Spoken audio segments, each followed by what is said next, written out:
અનિલનાની YouTube ચેનલમાં આપનું હાર્દિક સ્વાગત છે। જો લાસ્ટ વિડીયોમાં આપણે પાર્ટ 3માં શું ભણ્યા હતા કે આપણે જોયું હતું કે ભ્રૂણનો વિકાસમાં કેવી રીતના થાય છે, અપત્યપ્રવર્ષી પ્રાણીઓ અંડપ્રવર્ષી પ્રાણીઓ અને પ્લસ દેડકા છે, તો બાહ્ય ફલન જોયું હતું, બરાબર। હવે આજે જોવાનું છે કે શિશુમાંથી પુખ્ત સ્વરૂપ કોનું, તો કે બાહ્ય ફલનવાળા સજીવનું। તો જોઈએ, નવજાત જન્મેલા પ્રાણી અથવા તો ઈંડાના તૂટવાથી નીકળેલા પ્રાણી ત્યાં સુધી વૃદ્ધિ કરતા રહે છે કે જ્યાં સુધી તે પુખ્ત વય ન થઈ જાય, કે એ લોકો ત્યાં સુધી એનો જે ઈંડા હોય છે ત્યાં સુધી એમનો વૃદ્ધિ થતા હોય કે જ્યાં સુધી પુખ્ત એટલે કે પ્રોપર પોતાની રીતના હરીફરી ના શકે ત્યાં સુધી ના થાય। એવા કેટલાક પ્રાણીઓમાં નવજાત બચ્ચા પુખ્ત પ્રાણીથી સાવ અલગ જ દેખાય છે। કેટલાકને એવા બચ્ચા હોય છે કે તે સાવ અલગ જ તે દેખાતા હોય છે। રેશમના કીડાનું જીવનચક્ર યાદ કરો તો પેલા રેશમના કીડાના જીવનચક્રમાં શું આવે, તો પહેલાં ઈંડા હોય, ઈંડામાંથી પછી લાર્વા અથવા તો ઈયળ બને, બરાબર। ત્યારબાદ શું બને છે, એમાંથી પ્યુપા, અને પ્યુપામાંથી પછી પુખ્ત થાય છે। આવી રીતના અમુક સ્ટેજો છે કે મનુષ્યમાં સ્ટેજો છે કે પહેલાં નાનું બચ્ચું હોય છે, પછી શિશુ પહેલાં માતાના ગર્ભ પહેલાં બીજ હોય છે, પછી એમાંથી એક આમ અંગ જેવો યુગ્મન જેવું એક થાય છે કે એમ થોડા થોડા શરીર બને છે, અને ત્યારબાદ એ શિશુનો એક જન્મ થાય છે, પછી ધીમે ધીમે મોટું થાય છે, પછી કેવું બને છે કે યુવાન બને છે, પછી શું બને છે ધીમે ધીમે મોટું થાય, પછી એક સ્થિતિ એવી કે વૃદ્ધ અવસ્થામાં આવે। એવી જ રીતના આમાં પણ બધી એવી અવસ્થા આવેલી હોય છે। તમે ધોરણ 7માં અભ્યાસ કરી ચૂક્યા છો। દેડકા આ પ્રકારના પ્રાણીઓનું અન્ય એક ઉદાહરણ છે। તમે આકૃતિ 9.10 જો નીચે આપ્યું છે તે દેડકાનું જીવન ચક્ર, કે દેડકામાં ઈંડાથી શરૂ કરીને પુખ્તના સુધીની તમામ અવસ્થાનું નિરીક્ષણ કરો। કે જો પહેલાં શું છે તમને અહીંયા બતાવશે કે પહેલાં વાંચી લો, આપણે 3 સ્પષ્ટ અવસ્થા અથવા તો તબક્કા જોઈ શકીશું, જેમ કે ઈંડા, પછી ટેડપોલ, પછી એટલે કે લાર્વા, અને પછી પુખ્ત। શું તો ટેડપોલ પુખ્ત દેડકામાંથી ભિન્ન હોય છે? શું તમે વિચાર કરી શકો છો કે કોઈ દિવસ આ ટેડપોલ એક પુખ્ત દેડકો બની જશે? તેવી જ રીતે રેશમના કીડાની ઈયળ અથવા તો પ્યુપા પુખ્ત રેશમના કીડાથી ખૂબ જ અલગ દેખાય છે, અને પુખ્તમાં જોવા મળતા લક્ષણો નવજાતમાં જોવા મળતા નથી, કે જે મોટું થઈ જાય। તમે જુઓ કે કોઈ પણ છોકરું હોય છે, બરાબર, આપણું મનુષ્યનું, તો એ શું હોય છે કે જેવું એ 16-17 વર્ષની ઉંમરે જેવું હોય તેવું એ શું 1 વર્ષનું હોય ત્યારે હોય છે નહોતું હોતું। એનું મગજ એટલું વિકાસિત નથી, એટલું મેચ્યોરિટી નથી હોતી, એકે વસ્તુનો એટલો બધો વિકાસ ન થાય જેટલો એ 15-16 વર્ષની ઉંમરે થતો હોય એટલો। એટલે થોડુંક ડિફરન્સ તો દેખાતું જ હોય છે। પુખ્તમાં જોવા મળતા લક્ષણો નવજાત શિશુમાં જોવા મળતા નથી, તો પછી ટેડપોલ અથવા તો ઈયળનું ત્યારબાદ શું થાય છે? જો પહેલાં તો શું થાય છે ટેડપોલમાં કે દેડકો છે એ પહેલાં આવી રીતના ઈંડા મૂકે છે, એક આરે ઝાઝા બધા છે, આપણે લાસ્ટ વિડીયોમાં આપણે જોયું હતું। ત્યારબાદ શું થાય છે, થોડોક ટાઈમ એ લોકોની એમાં વૃદ્ધિ થાય છે, પછી શું થાય છે આવી રીતના શરૂઆતને એટલે કે નાનો ટેડપોલ બને છે। ત્યારબાદ થોડાક સમય પછી પાછી ટેડપોલની વૃદ્ધિ થાય છે, એટલે એ શું બને છે, અત્યંત ટેડપોલ, એટલે કે થોડોક એના કરતાં મોટો ટેડપોલ બને છે, અને પછી એની વૃદ્ધિ થઈને શું બને છે, પુખ્ત દેડકો। એટલે ચલો નાના આપણે દેડકા જોવા મળશે ને પછી ધીમે ધીમે એમાં મોટો થઈ જાય, કે મનુષ્યમાં પહેલાં માતાના અંદર ગર્ભમાં નાનું એવું બીજ હોય છે, પછી ભ્રૂણ બને છે, એવી રીતના આપણે જોયું હતું ને, એવી જ રીતના આ બહાર એવું થાય છે, અને પછી એક શિશુ બને છે। એવી જ રીતના પહેલાં ઈંડા હોય છે, પછી શરૂઆતનો ટેડપોલ હોય છે, પછી વૃદ્ધિ થઈને અત્ય ટેડપોલ બને છે, અને પછી તમને પુખ્ત દેડકો જોવા મળે છે, બરાબર। હવે જોવાનું છે કે તમે એક સુંદર ફૂદાને અંડઘરમાંથી બહાર નીકળતા જોયું હશે। ટેડપોલ રૂપાંતરણ પામીને પુખ્ત દેડકામાં ફેરવાઈ જાય છે, જે કૂદી શકે છે અને તરી શકે છે। ટેડપોલ પણ તરી શકે છે અને કૂદી શકે છે। કેટલાક વિશેષ પરિવર્તનોની સાથે ટેડપોલનું પુખ્તના નિરૂપણ પામવાની ક્રિયાને કાયાંતરણ કહે છે। જો ખાસ યાદ રાખવાનું છે કે જે ઈંડામાંથી ટેડપોલ ને ટેડપોલમાંથી અત્યંત ટેડપોલ અને પછી જે દેડકામાં એનું રૂપાંતર થાય છે, તો એ જે પ્રક્રિયા છે, એ જે ક્રિયા છે એને શું કહે છે? તો કે કાયાંતરણ કહે છે. જેમ જેમ આપણે મોટા થઈએ છીએ તેમ તેમ આપણે શરીરમાં કેવા પરિવર્તનો જોઈએ છે? શું તમે વિચારો છો કે આપણું પણ કાયાંતરણ થાય છે? મનુષ્યમાં જન્મ સમયથી જ નવજાત શિશુમાં પુખ્ત જેવા શારીરિક અંગો આવેલા હોય છે, કે નવજાત શિશુમાં પણ આ બધા અંગો આવેલા હોય છે કે જે વિકસિત હોય છે, શારીરિક અંગો આવેલા હોય છે, બરાબર. મનુષ્યમાં પણ આપણે કેમ હાથ પગ એવું થાય છે કે બાળક 1 મહિનાનું થાય પછી હાથ આવે, પછી એનો પગ આવે, પછી મોઢું થાય, એવું નથી હોતું કે જન્મથી જ તે કેવું થઈ જાય છે, શિશુ આમ એની વૃદ્ધિની પ્રક્રિયા ચાલુ થઈ જાય છે. ઓકે, હવે ને પછીની છે આપણે એક જોવાની છે પ્રવૃત્તિ 9.3. તો શું કીધું છે કે હાઇડ્રાની સ્થાયી સ્લાઇડ લો. એક હાઇડ્રા નામની એક પ્રજીવ આવે છે, એની એક સ્લાઇડ. હાઇડ્રા જે બહુ સૂક્ષ્મ છે એટલે એની સ્લાઇડ લેવાની છે. સ્લાઇડ આપણને તૈયાર મળે તો આપણે એને બનાવવી પડે. વિપુલ દર્શક કાચ અથવા તો સૂક્ષ્મદર્શક યંત્રની મદદથી સ્લાઇડનું નિરીક્ષણ કરો. પિતૃ શરીર ઉપરથી શું કોઈ ઉપસેલા સંરચના તમને જોવા મળે છે? તમે જુઓ કે હાઇડ્રા છે એમાં તમને આ ભાગ છે સેજ ઉપસેલો જોવા મળે છે, બરાબર. આ ઉપસેલા સંરચના સંખ્યાની ગણતરી કરો અને તેનું કદ નોંધો અને હાઇડ્રાનું ચિત્ર એવું જ બનાવો કે સ્લાઇડમાં દેખાય. જો હવે તમને સમજાવો કે આમાં આ લોકો કેવી રીતના એનું પ્રજનન કે નવા સજીવને જન્મ આપે છે હાઇડ્રા. તો જો અહીંયા તમને એક દેખાણું બરાબર બહાર નીકળતું. હવે પછી શું થશે? અહીંયા ને અહીંયા એની આ જ જગ્યાએ એની વૃદ્ધિ થશે. પછી સેજ વૃદ્ધિ થઈને આવું બનશે થોડુંક મોટું, અને પછી પાછી થોડુંક પુખ્ત થઈ જશે, એટલે કે પોતાની રીતના હરીફરી શકે છે, પોતાનો ખોરાક જાતે લઈ શકે એવું બની જાય, એટલે એ આવું થઈ જાય. ને પછી ધીમે ધીમે શું થાય છે? અહીંયાથી એના માતામાંથી છૂટું બની જાય છે, છૂટું પડી જાય છે, અને પછી પોતે એક આવું સ્વતંત્ર હાઇડ્રા બની જાય છે. અને આ જે હાઇડ્રામાં આ જે પ્રક્રિયા જોવા મળે છે એને શું કહેવામાં આવે છે? તો કે કલિકા સર્જનની પ્રક્રિયા કહેવામાં આવે છે. હવે જોઈએ, પ્રત્યેક હાઇડ્રામાં એક કે તેથી વધુ ઉપસેલા ભાગ જોવા મળે છે. અત્યારે તો આપણે એકનું જ જોઈએ, પણ એમાં ઘણા બધા હોય છે.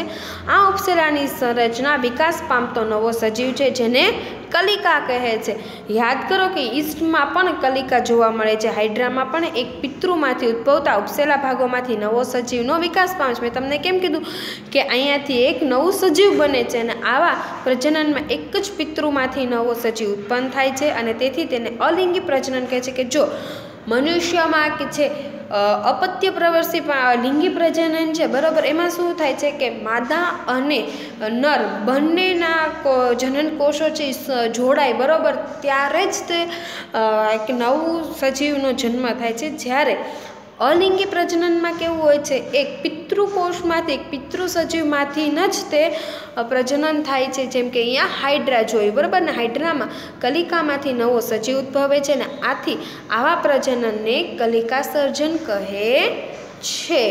હવે જોવાનું છે મોસ્ટ ટાઈમ 10મામાં પણ અમીબા પૂછાય છે અને બોર્ડની એક્ઝામમાં પણ પૂછાય છે.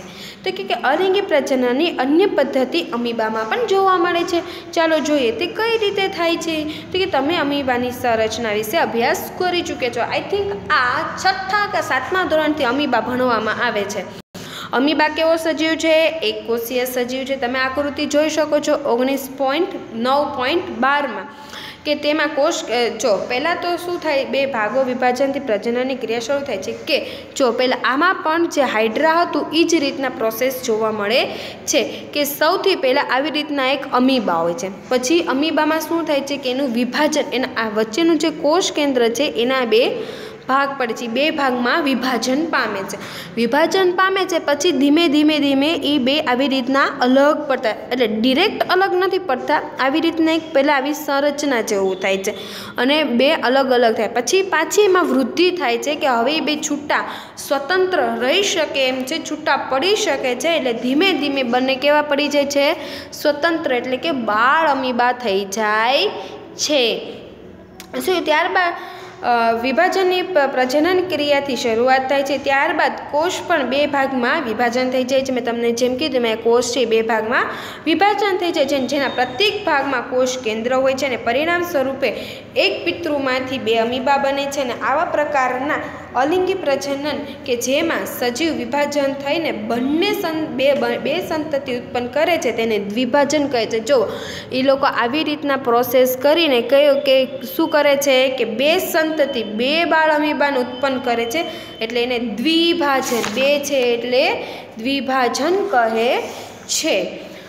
કલિકા સર્જન તેમજ દ્વિભાજન સિવાય કેટલાક અન્ય પ્રકારો છે જેની મદદથી એક જ પિતૃમાંથી પેદા થાય છે ને તેના વિશે તમે પછીના ધોરણમાં અભ્યાસ કરશો. ચલો હવે એક વાર્તા જોવાની છે. ડોલી નામનું એક ઘેટું છે, એનું કે કેવી રીતના થયું છે તે ઘેટું આપણે એક જાણકારી માટે છે. આમાંથી બહુ આઈ થિંક ક્વેશ્ચન પૂછાતા નથી. તો જોઈએ કે કોઈ સમાન કોષ કોઈ અન્ય જીવંત ભાગ કે સંપૂર્ણ સજીવને કૃત્રિમ રીતે ઉત્પન્ન કરવાની પ્રક્રિયાને ક્લોનિંગ કહે છે. ક્લોનિંગ મીન્સ કે શું કે કોઈ બે અલગ અલગ પ્રજાતિના ઘેટા છે, બરાબર, કે આમાં એક લીધું છે કે એક ફિન ટોરસેટ ઘેટું અને એક સ્કોટિશ બ્લેક ફેસ ઈવ, એવા બે ઘેટા લીધા છે. એકનું મોઢું વ્હાઇટ છે, એકનું મોઢું બ્લેક છે, એવા બે ઘેટા લીધા છે. પછી એ બેને એક એવું નહીં કે બે નર લેવાના, એક માદા લેવાનું અને એક નર લેવાનું. પછી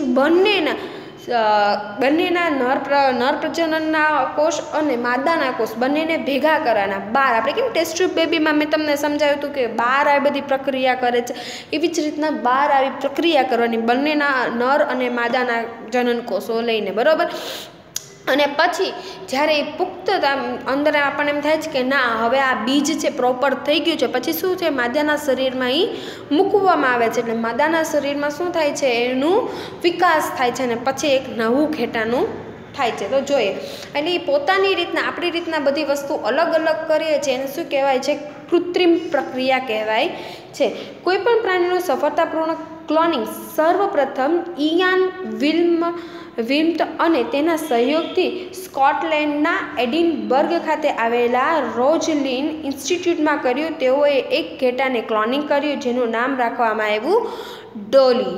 અને ડોલીનો જન્મ 5 જુલાઈ 1996માં થયો. અને આ ક્લોન થયેલું પહેલું સસ્તન છે કે આ ક્લોનિંગ થયેલું પહેલું સસ્તન છે કે જે બચ્ચાને જન્મ આપી શકે છે, બરાબર. અને ડોલીનું ક્લોનિંગ કરતી વખતે ફિનફોરસેટ નામની માદા, મેં તમને કીધું ને એક માદા લેવાનું ને એક નર લેવાનું, માદાના સ્તન ગ્રંથિમાંથી એક કોષ એકત્રિત કરવામાં આવ્યો. અને એ જ સમયે બ્લેક ફેસ ઈવમાંથી, બ્લેક ફેસ એટલે કે કાળા મોઢાવાળા ઈવમાંથી અંડકોષ પણ એકત્રિત કરવામાં આવ્યો. અંડકોષમાંથી કોષ કેન્દ્રને દૂર કરી દેવામાં આવ્યું અને ત્યારબાદ ફિનડોરસેટ ઘેટાના સ્તન ગ્રંથિમાંથી લેવામાં આવેલ કોષનું કોષ કેન્દ્ર સ્કોટિશ બ્લેક ફેસ ઈવના કોષ કેન્દ્ર વગરના અંડકોષમાં દાખલ કરવામાં આવ્યું.